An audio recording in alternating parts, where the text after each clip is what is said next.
بسم اللہ الرحمن الرحیم الحمد للہ رب العالمین والصلاة والسلام علی سید المرسلین وعلی آلہ وصحبہ اجمعین۔ محترم حضرات و خواتین، آج کا موضوع ہے منہ کے راستے سے یا پیشاب اور پائخانہ کے راستے سے کوئی چیز داخل کرنے کی وجہ سے وضو پر اثر پڑے گا،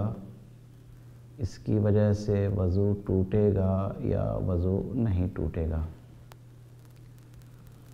سب سے پہلے ہم اس سلسلے میں ایک طبی آلہ کو لیتے ہیں جسے سسٹو اسکوپ کہا جاتا ہے۔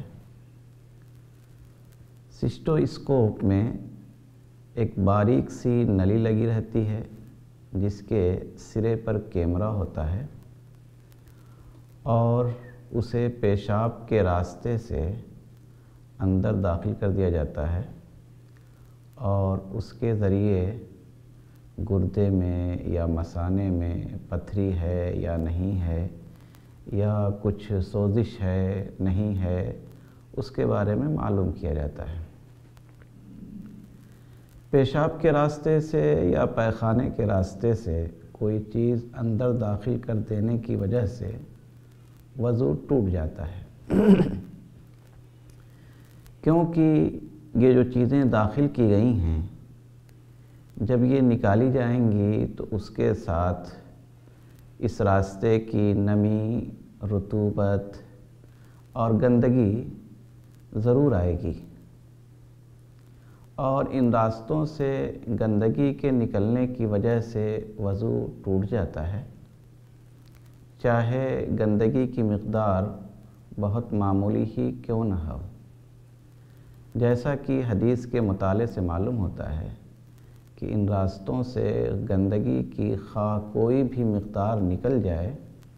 اس کی وجہ سے وضو ٹوٹ جائے گا۔ لہذا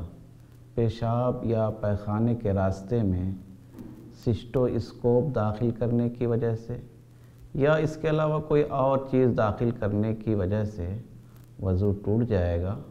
اور اگر اس نے وضو کیا ہے تو پھر نماز کے لیے دوبارہ وضو کرنا ضروری ہوگا۔ اس کے برخلاف اگر منہ کے راستے سے کوئی چیز داخل کی جائے، جیسے کہ کینسر معلوم کرنے کے لیے منہ کے راستے سے ایک نلی داخل کی جاتی ہے اور اس میں بھی کیمرہ لگا ہوتا ہے اور یہ دیکھنے کی کوشش کی جاتی ہے کہ پیٹ میں کیا امراض ہیں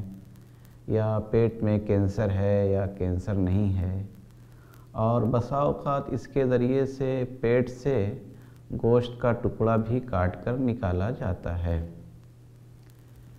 پیٹ سے جو چیزیں نکلتی ہیں وہ اسی وقت ناقض وضو ہوں گی جبکہ ان کی مقدار زیادہ ہو،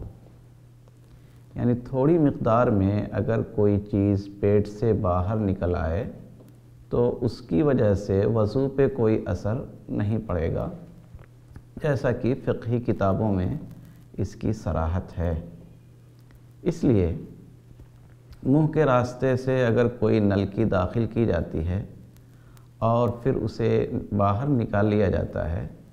تو اس کی وجہ سے وضو پہ کوئی اثر نہیں پڑے گا، کیونکہ اس نلکی پہ جو گندگی لگی ہوئی ہوگی، جو ناپاکی لگی ہوئی ہوگی،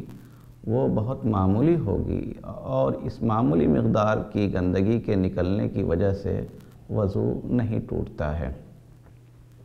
ھذا ما عندی واللہ تعالی اعلم بالصواب۔